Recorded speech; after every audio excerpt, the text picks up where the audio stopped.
ended up buying like 30 something Todds in the store. And but my brother though, he ended up buying like well over 100. Hey guys, welcome back to another episode of the VeVe Vantage Podcast. This is probably one of our favorite interviews ever, and there are multiple reasons why it is over 1 hour long, and I guarantee you will enjoy every single minute of it. Our guest today is one of VeVe's major collectors, StandOffChart. He probably has one of the largest Mint 94 and 1994 collections on the app, and he's a super nice guy. Mr. V and I have been friends with him for a long time, and so these are the juicy topics that we talked about. We talked about how at one point, Standoff and his two brothers own they purchased over 150 Todd Batmans from the VeVe store. So, he was very, very early on. We talked about how he's owning 117 Wolverine FAs, that is his favorite fictional character, and how he made a mistake that cost him $62,000. We also reviewed for the first time how he was able to help Mr. V secure Mr. V's favorite collectibles on the app.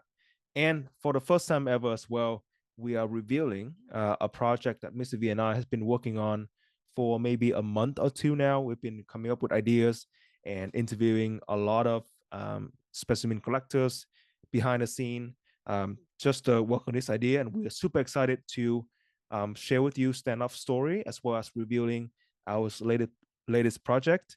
And so let's get to it. Hey, everybody. This is our first interview after a couple months, and we are super excited to welcome one of our very good friends from VeVe, StandOffChart. And we've been talking for a long time now, actually, a very long time.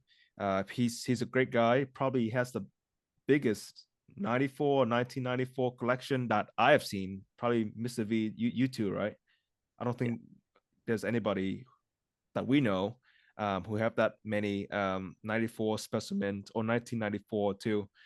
So we're super excited to have him on to learn from him. He has some very interesting and cool things and, just things that he did within the VeVe community.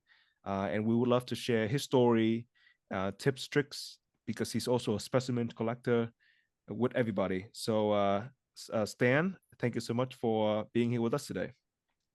Wow. Thank you for that intro, Will. That was a great intro. Thank you. Happy to be here. Yeah. So, Mr. V, I would let you get started with the first question. All right, standoff chart. Can you tell us about yourself? Like, if you have any collecting background or any passion when it comes to collecting. And also, second part to this question is, how did you hear about VeVe and what was your start like? Sure. So I feel like my story is similar to like a lot of people on VeVe. I didn't have a huge collecting background before coming to the app. I collected things like Pokemon cards, Digimon cards, Yu-Gi-Oh cards, shiny things basically. But I didn't do like a whole lot of collecting of anything else. And then come 2021, my brother actually got me into VeVe. He said, "Hey, this application is selling digital Batmans. You should maybe buy a few of them." I was like, I think at the time, what were they, like $70 or something like that in the store?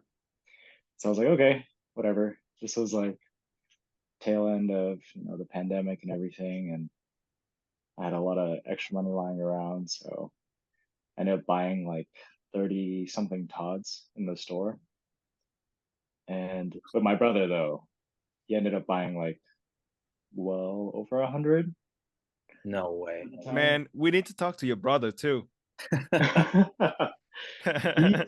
He's no longer active in the community. But yeah, a lot of the Todds since then, like we sold a lot of them back in 2021 when the app was really picking up on with traction, and then the rest basically in 2022. Wow. So between you two, you guys own like the two brothers, you guys own over 130 Todds? Yeah. Wow. Yeah. I have That's a crazy. little brother as well. Yeah, he had some as well, but I don't remember. I don't remember how many he had. Legit. That's so legit. Jeez. That's Okay. crazy. And now, so follow-up question before you get to I mean, before you move on. When you were talking about when you were collecting those like Pokemon, Digimon cards, did you hold on to those, or did you kind of like have them boxed up somewhere in your home and forgot about them, or did your did you have like parents sell them while you were gone at college or something like that? So we have most of them. We actually did sell some of them. We didn't have any crazy first editions or anything. We had some like Machamps, things like that.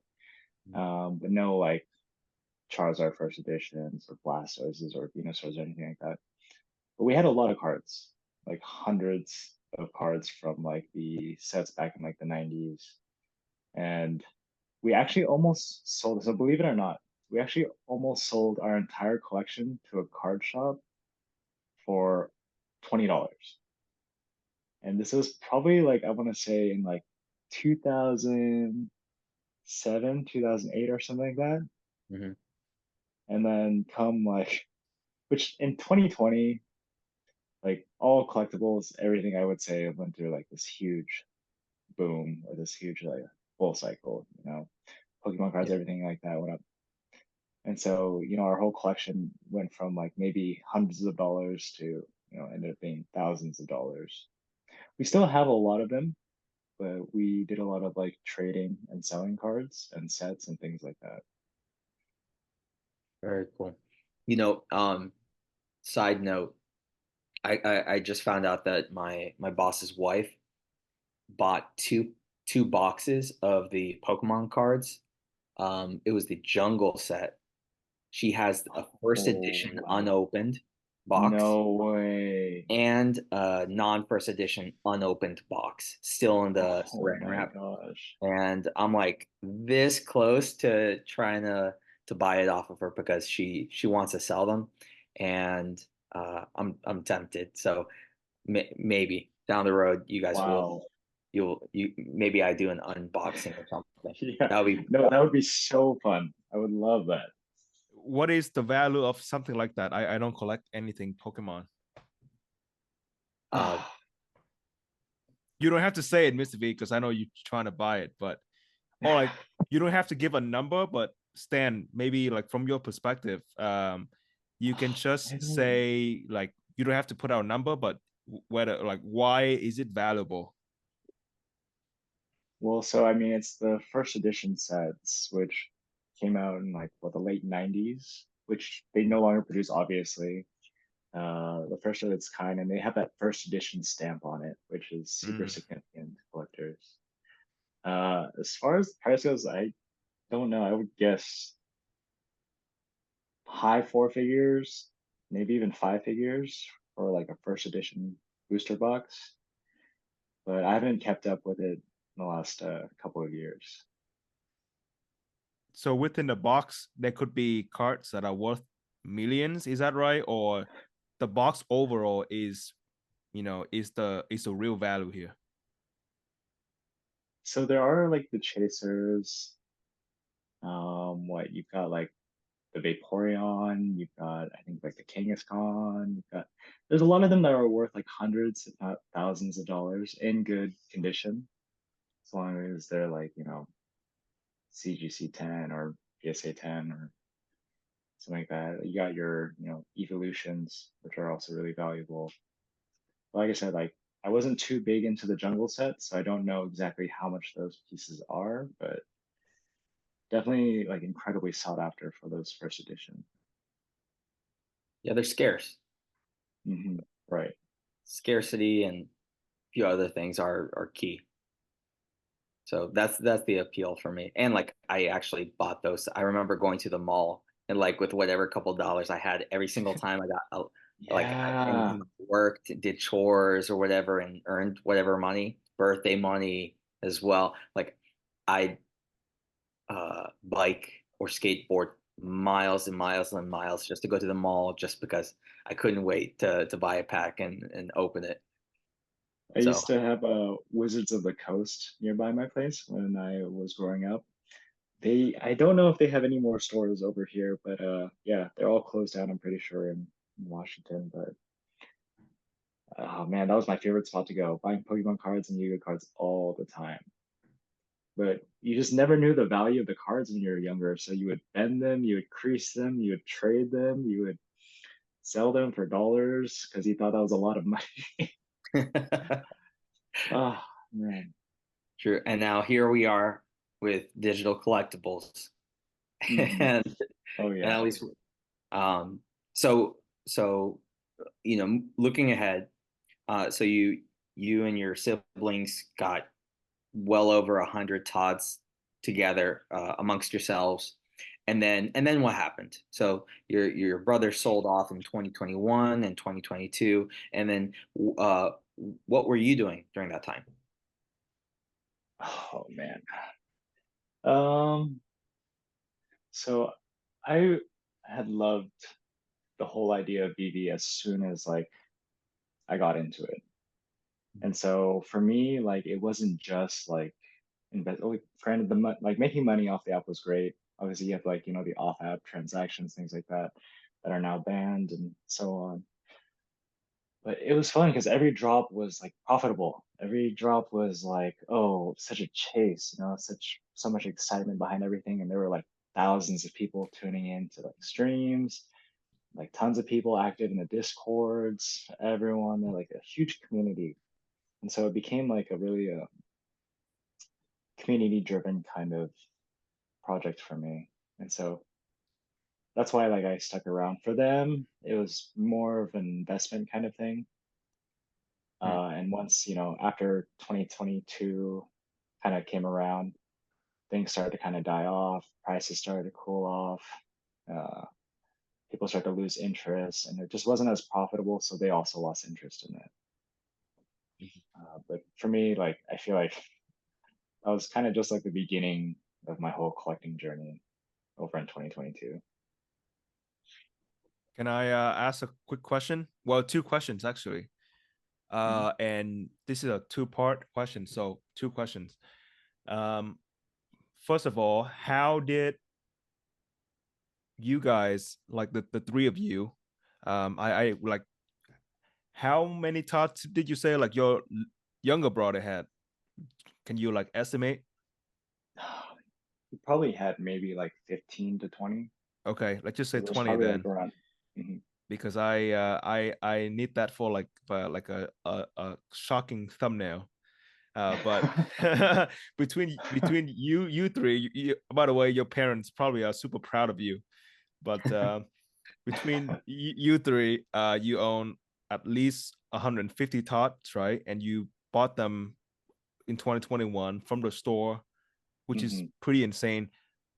What went to your brother's mind and yours and your younger brothers when you guys made that purchase? Because like 150 tots between you three, that's, and they cost like $70 each.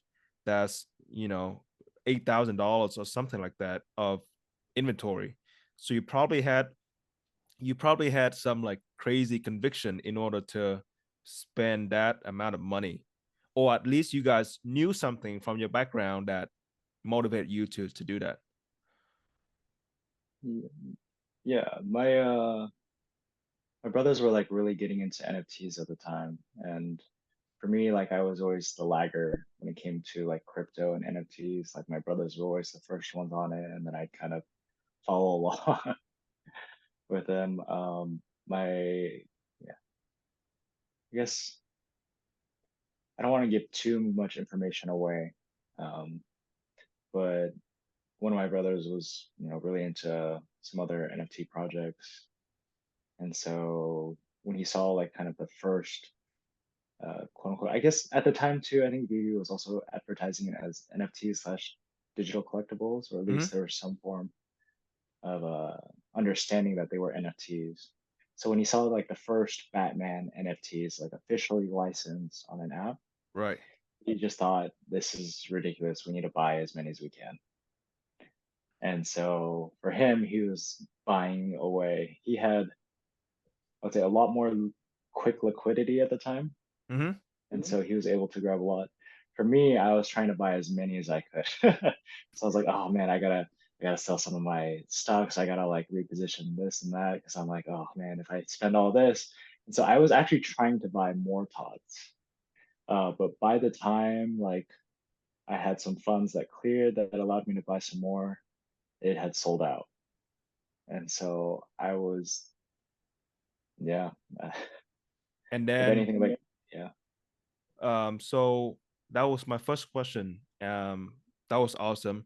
And then how did you guys know, okay, well, this is the time to sell in 2021 and maybe in 2022 as well? Because a lot of the folks, myself included, had the perception that, well, it's kind of come back at some point, right? Like, because I think thing went a little bit crazy early, like January 2022. That was when like Todd hit like 15,000 or something like that.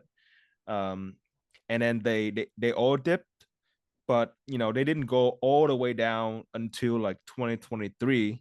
But you guys made a very good decision to take profit and reposition your VeVe portfolio very early on and very timely. So do you mind walking us through that thought process? Yeah, I'll also like go through because I will say I sold like a lot of them pretty early on, like around 500, even less than that. So like kind of in between like the 200 to 500 range, and then held on to some along the way. I might have only sold a couple in like the low thousands, but I never expected it to get up to 14,000. Even then, that's the same with my brother. Like they offloaded most of it uh, around 1,000 or less, and then they were able to sell one, I think around like 12 or 13K, and then another one around like 8 or 9K, and then some along the way down after 20 January 2022, the prices kind of came down to maybe like 5 6K or so, and they're still holding on to some, not very many. But yeah, our positions we basically liquidated too early. Too early. Had we held a little longer, we would have made a lot more. But I put most of my money back into VeVe at the end of the day. Um, so yeah, yeah. Is that when you started going for special mint, like the 94s, or were you already, hunting for them before that? So I forget when these specimens dropped. I forget if that was later in 2021 or 2022, but basically that was my first time where I got the taste of, it's a two-digit mint, it's number 94. And I was like, this is kind of cool. I think I could do a whole set of this. And so I ended up getting three of the four specimens at number 94 for ridiculous prices at the time. And the last one I couldn't find because I had no way to contact the user. I didn't know who had it. And it was something like months to like a year later. I just saw it listed on the market for maybe like 300, and I just bought it right away. And that was like my first ever taste of like getting a 94 set. And so that kind of like kicked off my whole collecting 94s and 1994s. And ever since then, it's been like kind of an addiction, I would say, really expensive addiction. It's a good feeling. I mean, it's a small taste of accomplishment, and something that's supposed to be fun. Like, I mean, the hunt is fun. The searching is a lot of fun. It's exciting. The adrenaline rush. I'm sure when you saw it and you were just like trying to click, and if there was any lag, you probably were panicking just a little on the inside. Oh Um, yeah. I mean, some people, I mean, some on occasion, we still get that right. Uh, Yes, yeah. um, but you know, so that was your first complete set with the 94s. That's that's really cool to see. It's really cool to see how far you've come since then. And along those same lines of searching those specific editions, you were also looking for some really big pieces too, right? I know that you have this really tragic story of listing a significant piece uh, on the market at a really low price. And Ooh, would you mind yeah, touching on that? Oh my God, yeah, I do remember yeah. that. Oh Wow. man, that was probably my most memorable moment in the last decade.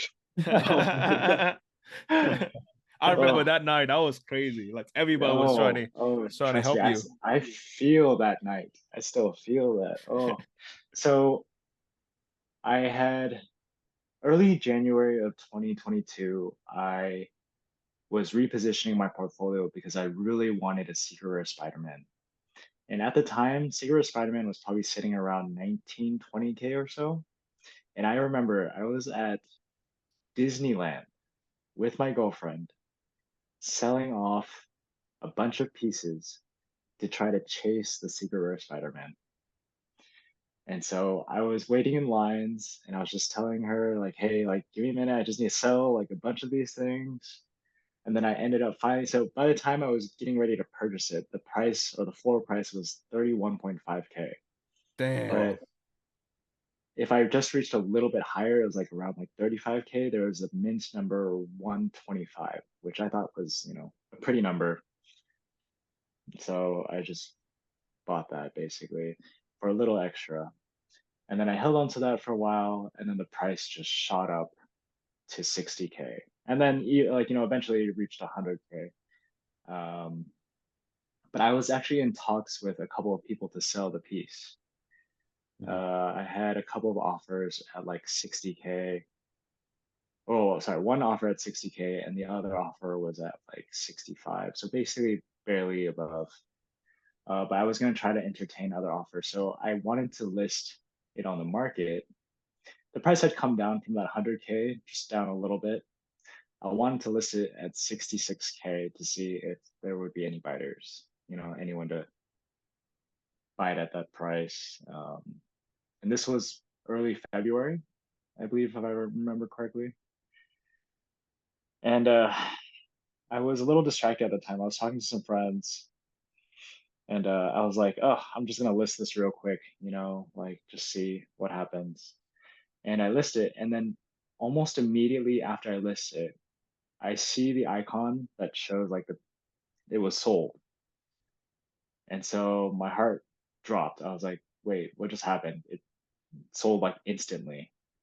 I looked at my wallet, and I saw I listed it for 6.6K. And you won't really believe the feeling I had in my gut, how everything just sunk to the floor. Like my gut was just in a knot, and my mind was just like, wow, I lost 60K just like that. And I was absolutely devastated. It was, it took me probably an hour to understand like, fully, like, what happened. And I just remember going into like the feeds, posting in like on Twitter, on Facebook, like, hey, do you know this user? Because I couldn't get a hold of the user because I was gonna, see if we could work out a deal to buy it back. I'd totally be fine with buying it at a higher price, but I just was trying to find any way to get the piece back. And then I remember later on, I remember like later on, because I share a lot of what happens to me with my girlfriend. Basically everything significant that happens to me, I share with my girlfriend, my significant other. And I remember talking to her on the phone and I was just choking up because it was my biggest piece. It was the biggest thing I had ever worked for. It was like an accumulation of a lot of money I had put together. It was a lot because of the whole process and journey, starting from VeVe, making all this money, cycling it into something big like that, making my first big profit, my first big transaction, and then I lost it. And uh, it was like the worst feeling for like a month. Did Worst feeling from did you take a break from VeVe after that happened? no. No, unfortunately not. No. Although it was like very financially devastating, like it wasn't like the end, like I still had money and things like that off the app. So it wasn't like I guess it wasn't enough for me to quit the app because I knew that there was just so much more to be done on there that I didn't want to let this one thing ruin the entire experience. That takes a lot of guts. That takes a lot of guts. Um, now, so so I guess the activity that with was the activity that you were having on the app after that event, did that help? Did you think that helped to mend those figurative wounds uh, from the sale, from the accidental listing, I think the or biggest thing, oh yeah, yeah, go ahead. The biggest thing that helped me was honestly this is the community. Honestly, like some of the Discord groups that I was part of, and some of the Discord groups that we shared too as well. Like a lot of the people were super empathetic and also showing a lot of sympathy and things like that, and it kind of, I want to say, carried me through that time because it's hard for anyone to really understand like outside of your day to day, like what just happened.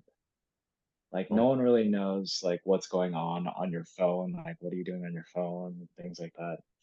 But everyone in the VeVe community, like at least if you were active back then, you probably knew that that happened. Like you're aware of the incident, and I got a lot of hate too from it. A lot of users, commenting how dumb I was and things like that. But there was just so much positivity in the community that it really helped me just kind of just get through that whole experience. definitely glad that you were able to stick through it all, and stay productive and kind of like inchworm your way back to you know getting some key pieces for your collection, and you seem to be in good spirits, especially since I met you, which was quite some time after that had happened, because I for as active as I was, I don't remember that. And when you share that with me, that just sounded gut wrenching. Um, but yeah, definitely glad that you stuck through it and that you made something of that situation and pushed through and really made a collection and a name for yourself uh, as a collector of sorts. Yep. And with with that, it was cool to see that you celebrated with a group on Discord, that you managed to get another secret rare Spidey down the road. Mhm. So that wasn't the end um, for you. Yeah, yeah. It's always fun to share those wins. It's hard to share those losses, but it was nice to have people to share it with. Also, 100%. you are a very nice guy too, So like the folks in the community are very nice. There's no doubts about that. But you also treat people well. So that's why you got all the support. Uh, because like you obviously are very calm, because we have chatted in the army group for a long time, VV Army.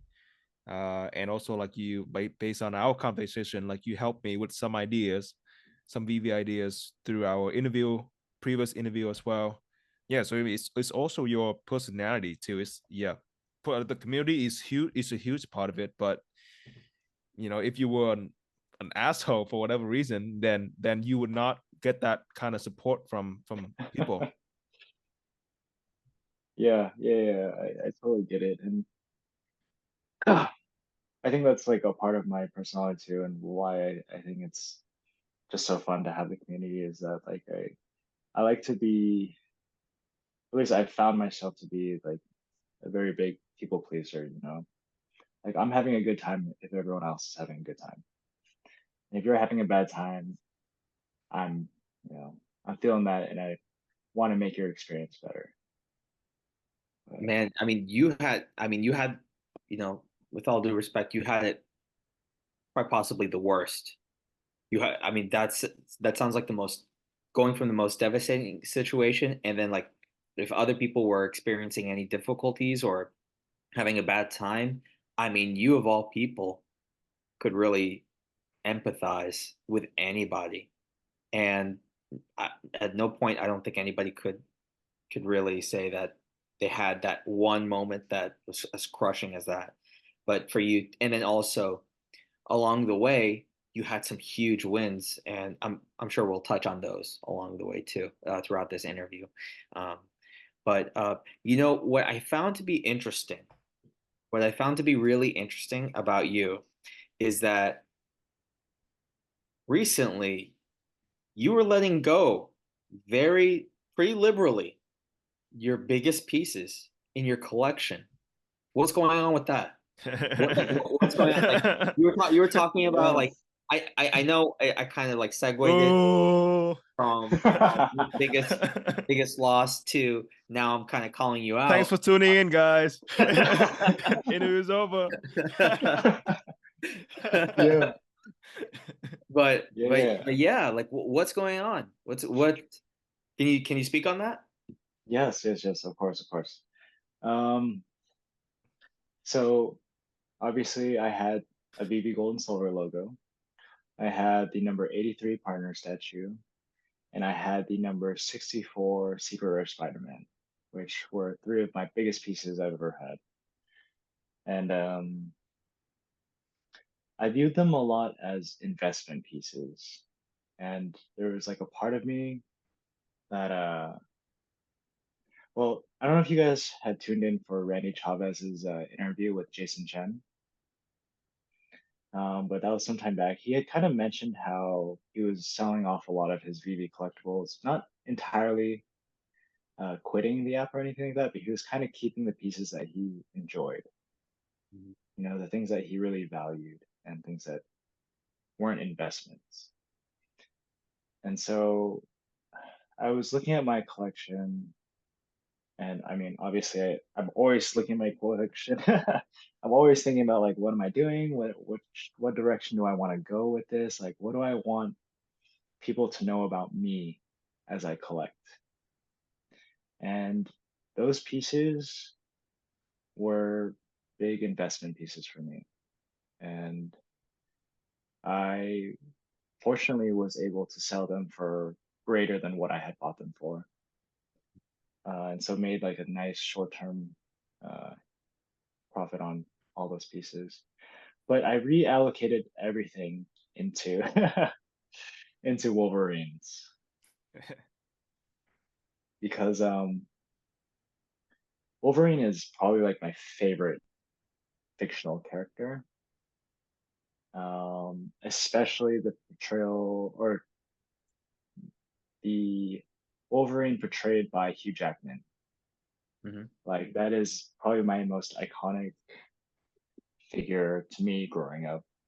Watching him in the X-Men movies, X-Men Origins, what was it, X2, the Wolverine, Logan, all those movies, and then being able to see him again back in Deadpool, like he's my favorite. I guess you can call him a hero, favorite hero of all time. And so when I saw that drop on VeVe, I just knew deep down I was like, I'm gonna be the Wolverine guy. I'm gonna be the guy on the app that owns the most Wolverines, and no one can ever say anything else about it because you'll see it on the boards, you'll see it on the leaderboards, you'll see it on Stagger and everything. I'll be the number one for as long as I can, and so long as it's at a reasonable price.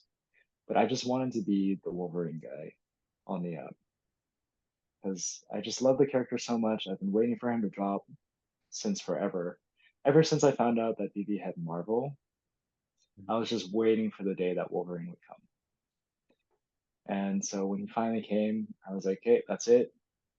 Selling everything I have, and I'm just gonna buy all the Wolverines I can because I just love the character so much. There's a little part of it that's, gonna be an investment down the road, but at the same time, like I just want to buy more. Like I just want to continue to buy as many as I can, uh, just because I love the character so much, and that's just how I feel in the heart of my hearts, or my heart of hearts. Same as Yeah. like how when I collect 1994s, like I just want to collect it just for the sake of collecting it. Mhm. Yeah. So you'd rather be known you'd rather be known as the Wolverine guy more so than the 1994 guy. Is that Yeah, right? like the more that people are, so what I've been finding is that the more that people know that you are after something, the harder it is to get that something. And so I ideally like I love to collect 1994s, but I very often get messages from people holding 94 pieces or 1994 pieces saying, "Hey, do you want to buy this for me?" And then when I ask them, what price or how much do you want to sell it for? Because I'm Five always thousand interested. dollars. Tell me It's about it. it's Tell me about it. After every recording, that's what we talk about. MisterV will just rant for like half an hour about these crazy and offers. But oh my gosh, we're not gonna talk about them right now oh because we don't want to lose subscribers. But yes, yeah. people offer you like, well, offer like, hey, because I know that you collect 94, I'm gonna give it to you for a very reasonable price, 30 time X floor. And I will say, I do not have it as hard as MisterV. MisterV has it way harder than I do. So I'm so sorry, man. Um, Comes with but its yeah, yeah. the less attention there is, the better on it. How many Wolverines do you have now? Right now, I'm at 117. 117 Wolverines. Yes, yeah. And I'm not done yet. I know that I haven't bought any in a few days. But You're if you can, slacking, man. You're Yeah, slacking. you're gonna lose some FCP points for that. if you've been in the market, you've probably seen me on the floor recently. And every time I'm on the floor, it's because I'm after something big. Like, and so that's where I'm at right now. Not because I'm done buying it. It's just because I'm after something right now. And so I I, decided I'm not gonna. Oh yeah, go ahead. no, I mean I like that. I like that line of thinking where you're moving from pieces that you may not be so attached to, and whatever it takes, just letting those go and moving them into something that that's a lot more meaningful for you personally. I think that's the right way of going about it. I mean, of course, that's from my point of view, my opinion. I agree with that wholeheartedly. That's been my MO. Like, if there's new things that come out and I feel more strongly about something that just came out, then absolutely I wouldn't hesitate to let those older pieces go. And I like how assertive you are with this kind of approach. Um, Now, would I have the guts to stack something like that? No. Today, I don't think so. I can't think of a single thing that I would stack because I just don't have the guts anymore. Like, I still have like I don't know. I think I have some unfinished business down the road, but in either case, that takes a lot of guts, and I respect it. Thank you. I appreciate it. And yeah, I agree with you. Stacking in this market is not a good idea.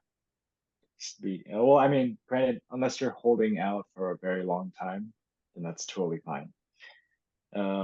Because prices are definitely at all-time lows. But if you're trying to be liquid, Mhm.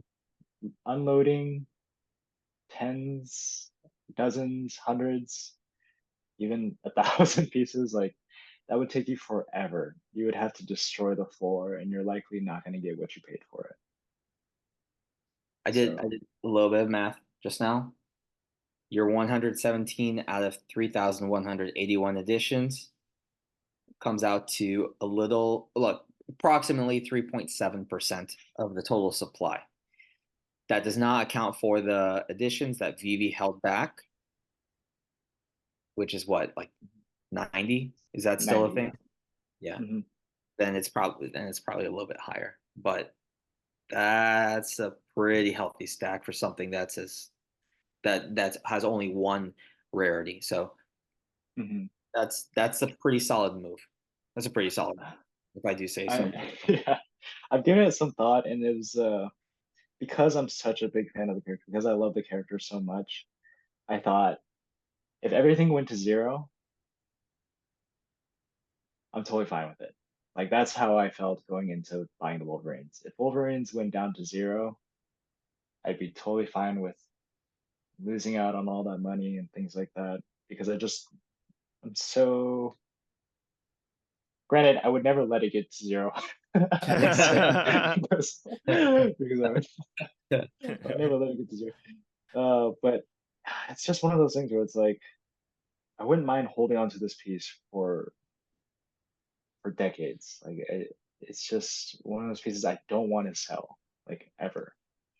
Like I think everyone kind of feels the same where it's like, if there's money to be made, then yeah, sure, like, we'll make some money, we'll take some profits along the way if the situation presents itself. Mhm. But if the price stays the same forever, like I'm totally fine with that. And as soon as I kind of confirmed with myself, like that's how I truly feel about it, I just started to try to buy as many as I could. It's fun. It's fun clicking and just like starting to stack and just Mhm. run through it and see the floor come up like that. So there's a little bit of an addicting feel that you get doing that. So I'm sure you had that got a little bit of that too. Yeah, Um, I, I but will say I hope to one day get to 300. Like that's my goal right now. Like that's just what I have in my mind. Eventually, not anytime soon, but eventually. we'll definitely keep an eye out for that. And so, you know, looking ahead, Will has been be like working behind the scenes, putting together something that's pretty cool and what I think is unique in regards to a new platform, if you will. Will, would you mind touching on that? Yeah. So both Mr. V and I have this uh theory that, well, not real theory, it's just our opinion that because we've interviewed so many specimen collectors, the current way of collectors presenting their very valuable collectibles in the app is not very good, because if you want to be found, you have to do these crazy listings on the market. And if you were to present your collectibles in your profile, people have to go find it first, which is very tricky. And then if people were to find it, then there's no way to tell a story behind it. For example, like StandOffChart, if you want to say something about your collection, you can only do it in your profile, but the text is very limited, and there's no way for you to do it for individual collectibles or comics. So what we have started is, and this is very, very early on in the process, so it's gonna look very like pretty raw, but I think it's gonna be pretty fun. We started a thing called the VeVe Vantage Club, where we're just testing it out.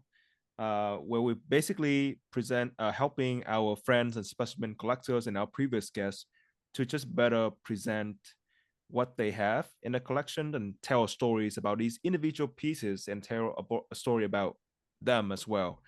So StandOffChart, you are the first ever collector that we feature on this new thing called VeVe Vantage Club. So I'm going to share my screen right now and show everybody. Again, this is very early on in the process. And I want to give a shout out to everybody that have given me super valuable insight into how they collect, how they are showcasing their collection, and just things that they want to see that will help them better, build that persona, build their brand awareness in the community. So I think it's going to be easier if we were to just go straight to the site. So share screen. Okay. So right now, if you go to our website, can you guys see my screen? Yeah. Okay. If you go to vevantage.com, you will see the VeVe Vantage Club and our podcast too. So the VeVe Vantage Club, right now, StandOffChart, you are the first one. And what we did here is presenting some of your most memorable pieces, not all of them, but some of them that are super significant for you. So what we do is when I have you walk through them and tell a story about some of them. So we have you right there, and then we have one for MisterV as well, which looks pretty crazy, I have to say. Well, this is not completed yet because I wanted to get something. This is only one set, but I wanted to get something ready for this interview. So let's talk about this particular piece over here, your favorite character and your favorite mint. Thank you. Well, I want to say I'm super honored. I didn't realize I was the very first on your website. So thank you for that. Yeah, as we went over, Wolverine being my favorite character, I actually had to like contact the original minter of this piece to try to work out a deal, and luckily he was super understanding of my collection and was able to sell it to me at what I would say a reasonable price. And then I guess I didn't really go into it too much, but I collect 1994s, or at least the mint 1994, because for many people in the app, like that also collect their birth year. But this is the year I was born, making me 30 this year. Gosh, definitely feeling that. But yeah, I was super stoked to have my favorite character along with my favorite mint number on the app. Like I just knew the drop day when that came out, this is the one piece I have to have. And so yeah, that's why it's there. Now, how long did it take from drop day to the day that you got it? Didn't take too long. I don't remember exactly. Obviously, the metadata will definitely tell you, but I want to say like a day or two. Um, Really? That's not bad at all. yeah, because as soon as I saw that it was minted, I think a fellow VeVe user was able to find the username, the VeVe username of the person. I was able to find their X handle through the VeVe app, and luckily he had it posted on his profile page. But yeah, reached out to him and happened pretty quick. Awesome. So how did you feel that you were able to acquire your favorite character and your favorite mint? Like you probably like was super happy that day, right? Oh yeah, getting a 1994 mint is like um, super fun for me. It's like brings so much joy in collecting on the app, and then getting it in my favorite character as well. It was elation, I guess. A euphoric feeling, really. It's hard to describe or really pinpoint how you feel when you get the piece that you're looking for, like the exact feeling and what like it does to, you know, what it does to like how you're feeling that day or that week and so on and so forth. But it made a big impact in terms of like kind of affirming my collecting journey that I was able to lock this piece away. Yeah. All right. So now we have a couple more pieces. We can go over the Todd Batman 1994 or Jim Lee Joker 1994 or the specimen set of them 1994 or the VeVe logos. Which one would you want to talk about? Oh, I don't know. I guess we can go over the Todd and Joker Okay. first. Yeah. So, same question, just how did I Mm-hmm. feel? Well, like, or maybe how did you acquire this piece? Was it from the store or do you have to buy it from the secondary market? So I bought it from a user. He was a so I don't know if you guys remember the user who landed or at least was able to get their hands on the 1977 Star Wars comic. You know, if you guys recall, like the very first Star Wars comic that was going for like tens of thousands of dollars, and I even think David, you made an offer on it, but I actually don't know how much he sold it for. But that was the user that I got my 1994 Batman from, and at the time, I think he was like getting ready to leave the app. He was kind of done with VeVe and the whole experience. I think he just wasn't enjoying it anymore. And this was a piece I secretly really wanted, but I kind of had to play hard to get on this one. So I kind of just waited on it, waited to see the price come down, and then finally, I think floor price at the time was maybe just around 1,000 on the Todd. Mm-hmm. And then I ended up being able to secure him for just 1,400, Okay. which in my mind I would would have probably paid more, Yeah, yeah. but because I knew that he was kind of done with the app and he was just looking to exit, and also at the time there weren't a whole lot of collectors of like, you know, special year mint numbers as well. Um, so yeah, I think I just got it at a good time, and I was super stoked to have the very first NFT, the most iconic, I would say, on the app as well, being the Todd Batman NFT, and also in that 1994. Because to me, like anytime I get a 1994, it feels like I'm getting a one of one of each of the collectibles. Like it's that significant to me. It's like no one else can have this but me. Wow, that's awesome, man. So if you guys are watching this video, you can't see it on the podcast, but if you're watching on YouTube, you can just go to vevantage.com and check out StandOffChart's collection. We're gonna put more info and more collectibles in it. But yeah, man, super excited and thanks for filming all these things and sharing your stories about these guys with us. Maybe we can talk about so we know your favorite NFT. What was the hardest NFT you have ever had to hunt for? To get, at least most of my collection was hard to get because after, I mean, in the past like couple of years collecting on the app, like it's hard to get into touch with users. I guess I would say over half my collection were from users that were like inactive or it was just a random listing, things like that. And so the hardest thing was just waiting for all the pieces to show up, waiting for the user to list it, waiting for just some response. And so I wouldn't say I had a super hard one. Oh, but I will say, so I no longer have this piece, but it was the 1994 partner statue, which Wow. I You had in sold my, it? I did sell it because I got, so this is where it becomes a little bit of an exception for me.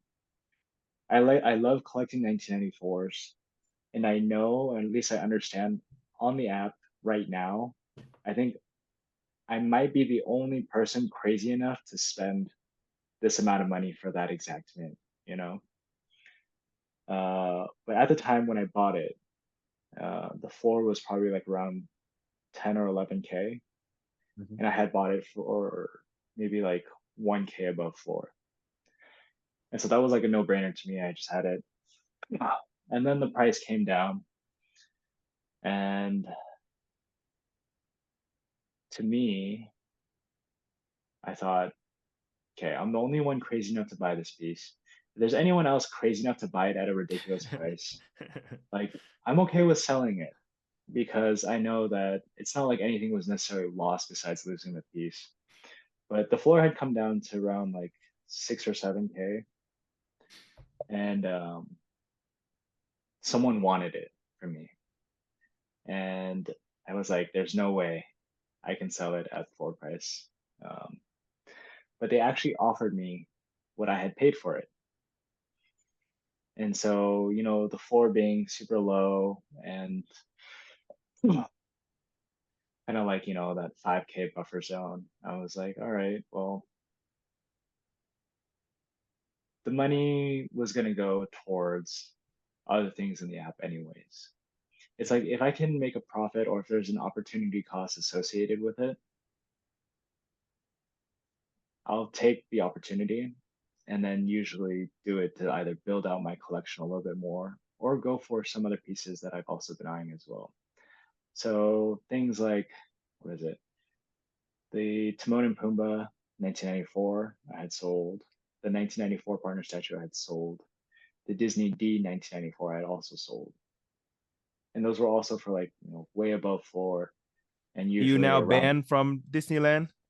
I still own a lot of the 1994 golden moments. Oh my gosh. But like selling those pieces gave me a lot of liquidity to allow me to collect more 1994 mints.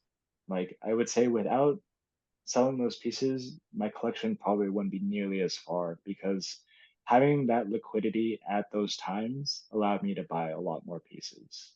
Mhm. And so that's kind of how I viewed it. It's it was nice to kind of like make profit or at least make some money on some of those pieces. And obviously I'm sad, like, for letting them go because I know for a lot of them I won't ever see them again. But if it allows me to kind of collect more of what I love and to kind of expand my profile, uh, that's where I'm kind of more okay with it. I agree with you. I agree with you. I had not to make it about myself, but to share like a similar thing that I did. I had the secret rare Spidey, and I saw it all the way up to like 100K gems, and then as it Hmm. was going back down, I saw a huge opportunity cost to kind of like distribute my portfolio and like have and be able to build on what I was trying to go for with curate my collection. And I sold it like around 40, maybe like 48K, It's a great price. It was a great price. and it sold overnight. And of course, like you, like I mean, not to that degree, like in a negative way, like such a drastic way. But I felt so sick when I Hmm. saw that it sold. But then when I saw the gems in my account, I was like, okay, now I can get to work, really get to work and go after Hmm. those things that I really wanted. Exactly. Um, but then, of course, when I started to then like not, I I didn't know better, but I started to stack at that point, and that was a horrible idea at the time. And that part of my portfolio backfired really, really hard. But at least at the same time, I was able to acquire pieces that I know I never would have been able that never would have seen the light of day again had I not had that liquidity at that point. Exactly. Yeah. And It's there's so many other opportunities that will pop up in the market, and it's really just being at the right place at the right time with the right amount of liquidity. Yeah, no kidding. So Um, yeah, I know that you also sold off the platinum moments as well, mhm, right? yep. And that was a beautiful collection. But I totally understand where you're coming from because sometimes I guess it's just necessary to sell off some of those pieces so that way we can continue collecting other pieces. It's part of the game. Hmm. Part of the game. Um, now, speaking of like lost opportunities, Will really wanted to make it a point that we got to share this story, but you helped Yes. me. Yeah, Will, I'll let you ask a question. All right. One of my favorite VeVe memories was not about me at all. It was just about like Stan helping MisterV to acquire probably his Wolverine version of your Wolverine, which is the Iron Man, in his favorite mint, and that's probably his favorite piece ever, I would say. And so it just shows a lot about the friendship and the kindness and the support from folks. Can you walk us through? Well, can both of you guys walk me and the viewers and the listeners through how that piece was first, you know, well, how you both acquired that same piece? There were multiple things that happened. Walk us through that process. Would you like to start, Mr. V, or would you like me to give my side?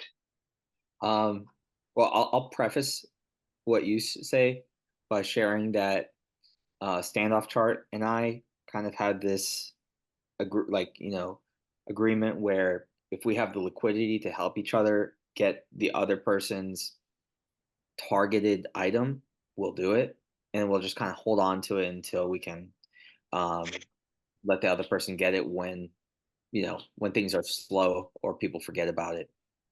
Uh, but this was one of those instances. So if you want to take it away from there, Standoff Yeah, Chart. yeah. I prior to the Iron Man drop, I know we were like talking about it, and I think from our conversation, I could just tell how much this piece meant to you. And for me, because it meant so much to you, like I wanted to make sure like you got it. Like there was a part of me that just was like, okay, I'm after the 1994, but the 1, 2, 3, 4 is like much harder to get because that's significant not just to myself, but to like a lot of collectors.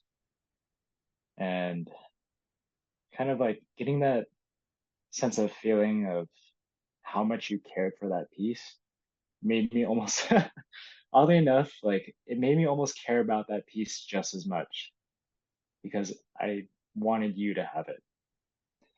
And And so, yeah, and if I may, um, part of this the big picture of what was going on behind the scenes too was that I was in between jobs.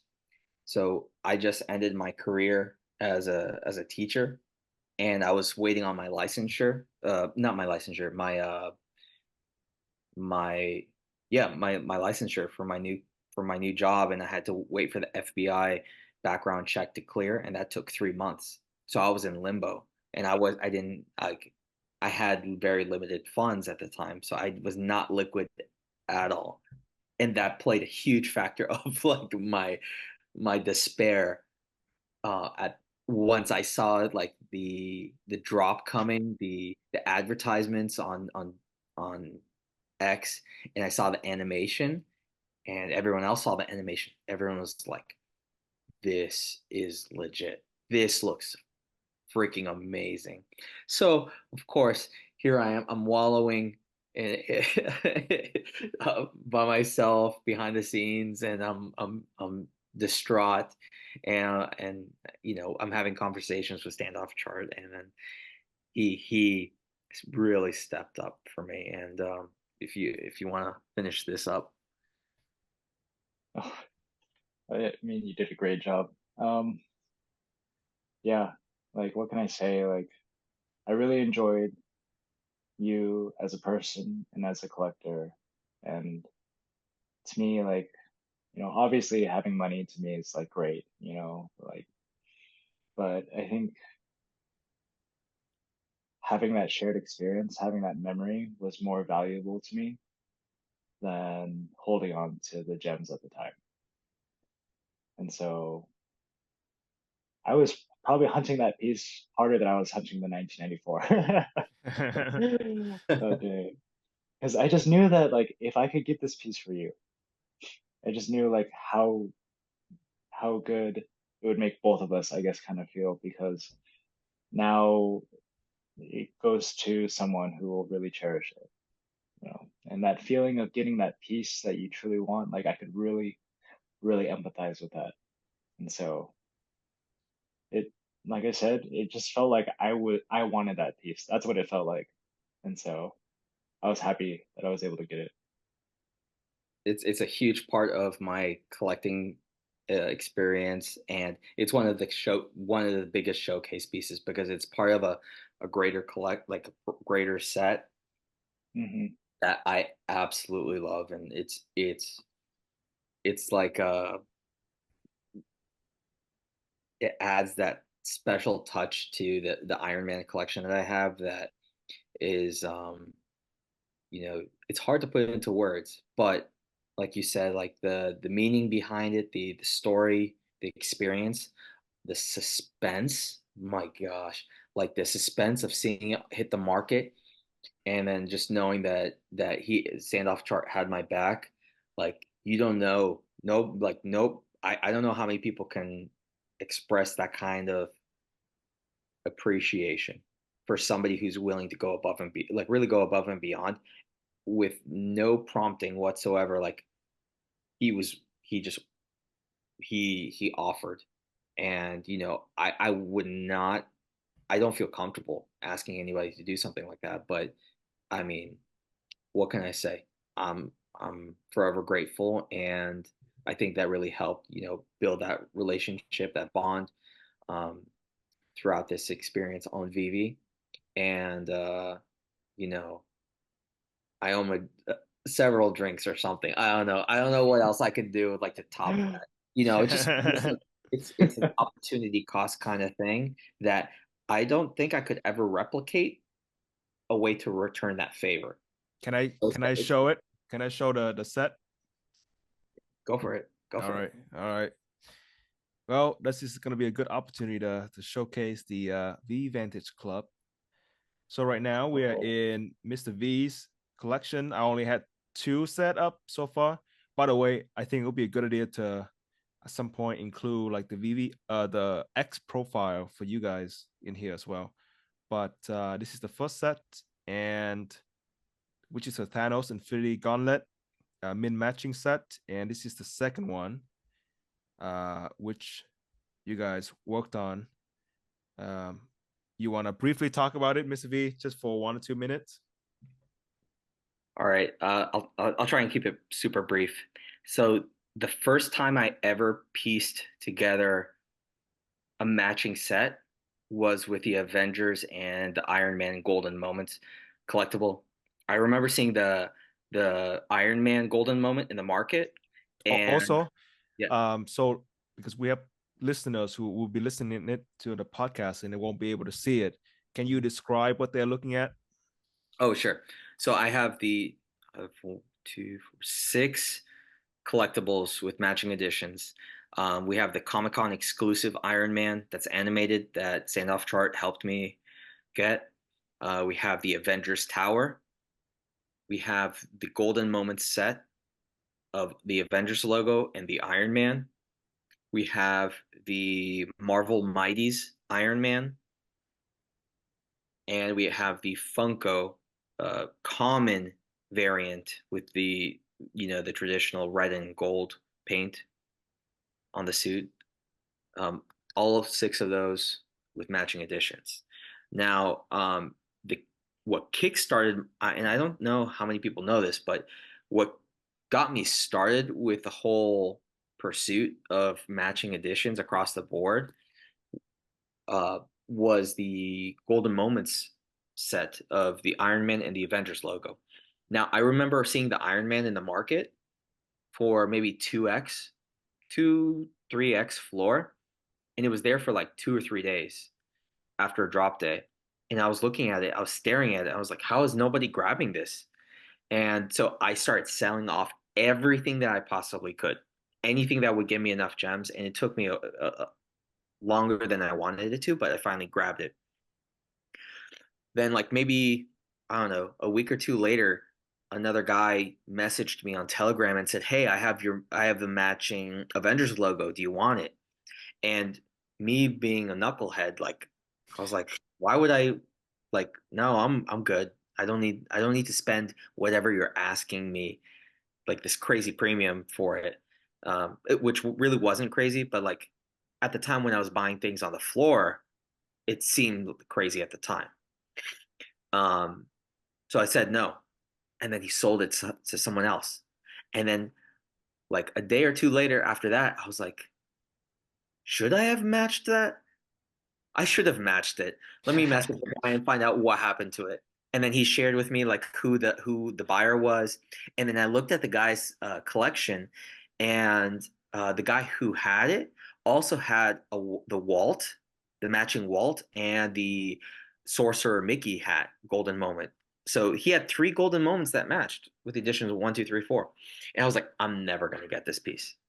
And so I had to really struggle with finding a way to get it from him, and I ended up trading him the ultra rare first appearance of Spidey, the animated version, number 111, and so that's what really kickstarted this whole collection. And another cool thing, the Funko Iron Man, I got that from the guy who minted it, who was my collectibles.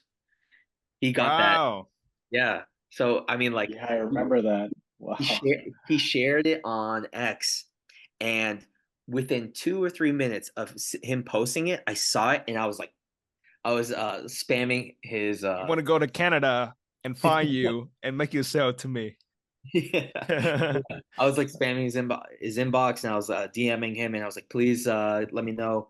Uh, let's can we work out something? And to his credit, he knew that I was a big Super nice guy. yeah, I was a big collector of it, and he said that he wanted to see me add this to my collection because he knew how much it meant to me, and so we made a very reasonable exchange for it, and I'm very grateful for that. But it's also cool because now he's on the team for VeVe now as well, so that's that's it's cool that there's a history there with him and myself in that respect, um, and yeah, so. I tried to keep it as short as I could regarding this collection, and I know I left out the Avengers Tower and the Marvel Mighty Iron Man, but those weren't quite as difficult to get. Yeah. Wow, that was awesome. Wow. It's a beautiful set, by the way. Just seeing it like that, it's awesome. Thanks, man. But enough about me. I know that was a little bit too long. I want to we want to keep this about you standoff chart. Um, so what are some things that you've learned from collecting on VeVe? There's a lot of things that people learn. What are some things that you have taken away? One of the things I learned early on was double and triple check your listings before you list it. Um, Definitely how big community is when it comes to collecting.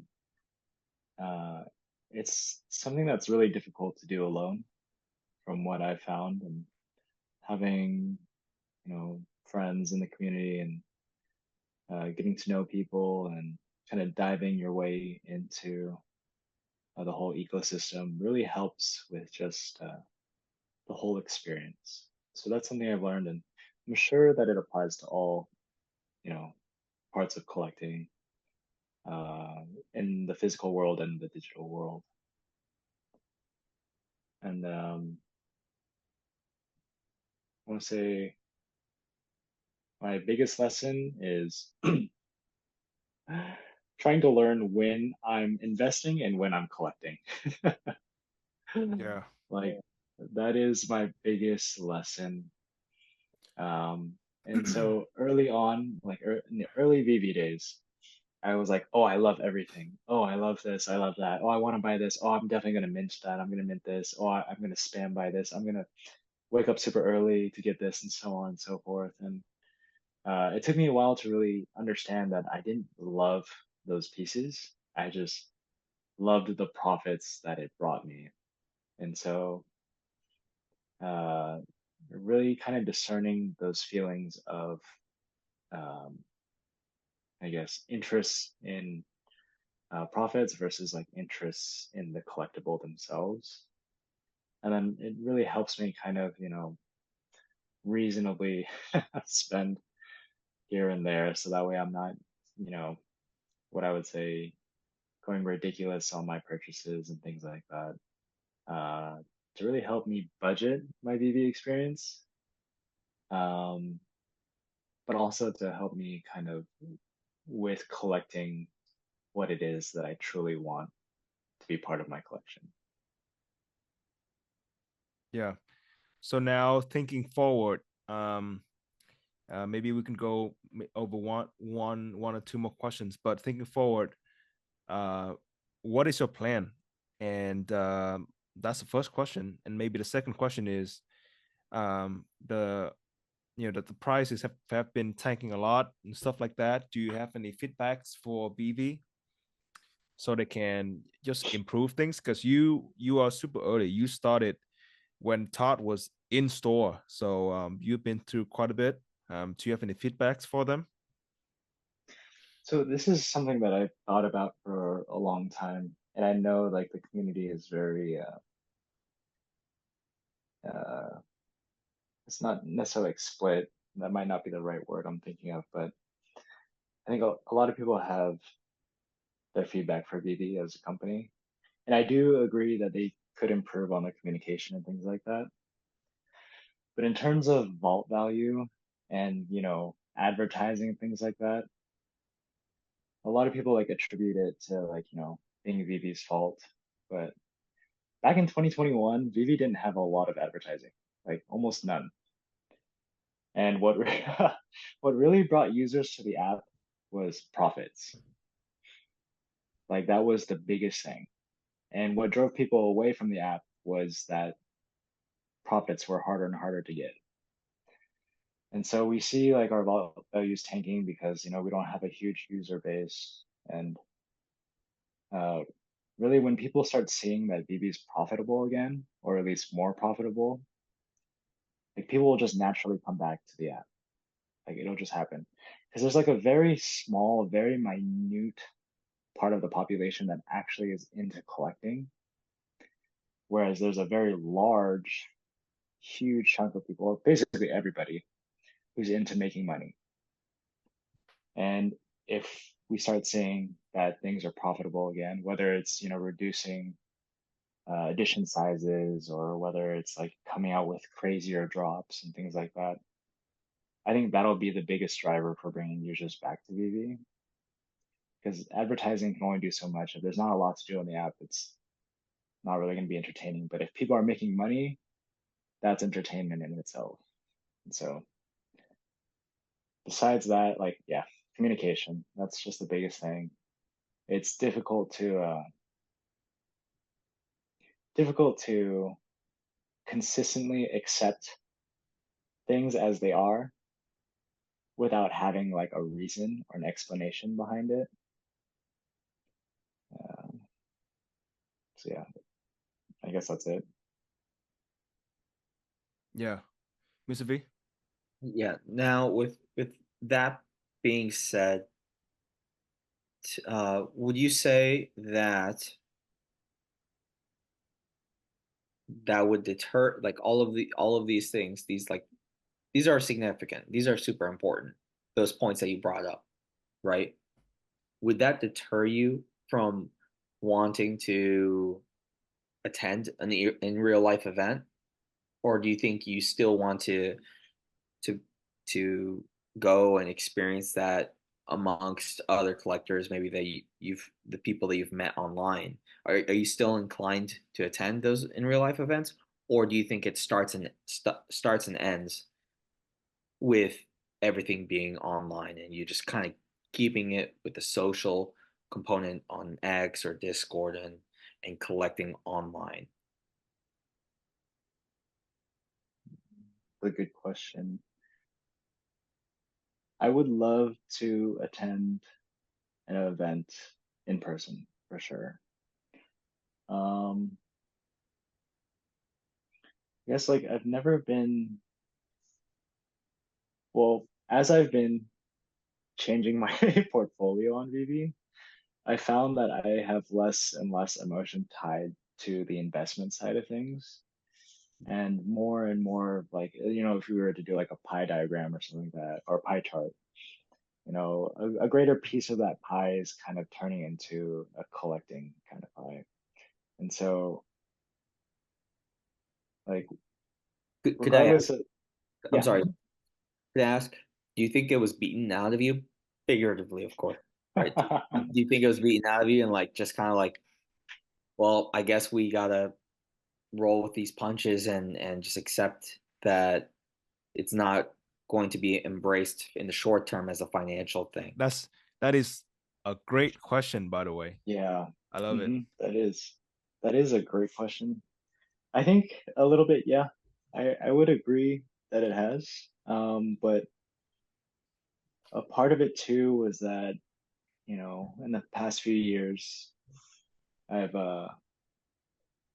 been able to talk to, I guess, just a lot of physical collectors, and seeing how like all these people are going for like these blind box draws, these, going for card packs, booster packs, all these Pokemon things. And 99% of the items that they get are worth nothing. Like, worth absolutely nothing. Like, you can maybe sell them in like bundles for like $1 or two. But besides that, like, they're really just there for the joy of collecting. And then obviously that one chaser that's just really fun to pull. But by the time you pull that piece, you've probably already lost a lot of money anyways. Um, so I started to kind of realize that profits were harder and harder to come by on VeVe over time. And I do agree that, having a larger user base would help bring those profits back. But I've, I guess, become less reliant on VeVe to make me money, and kind of just been focusing on just making money and with my normal, I guess, with my normal job. So, That's a uh, good thing. I mean, I think that's a healthy approach. yeah. I, And so, it's a bonus if we could make profits on. exactly, It's a bonus. exactly, yeah, yeah. It's like kind of like play money. It's like if I can collect a 1994 maybe of each piece, like just for fun, like it's like that whole collecting journey, like that's a plus for me. That's a bonus. If I make profit too, like that's bonus. But besides that, like, I have money that I set aside just for VeVe that I put in every so often, and knowing that or at least having the mindset that this money is not coming back really helps with just my experience altogether. Yeah. So I guess my last question and the most important question is, what does StandOffChart stand for? Because like I mentioned before we started recording, I study a lot, so we had to use Stan. Like I had to call you Stan because if I were to say StandOffChart 50 times in this conversation, I'm probably gonna lose it. So can you explain what your name means to us? It actually means nothing. It actually means nothing. Believe it or not, my name was actually a randomly generated name that I had like years ago, before VeVe.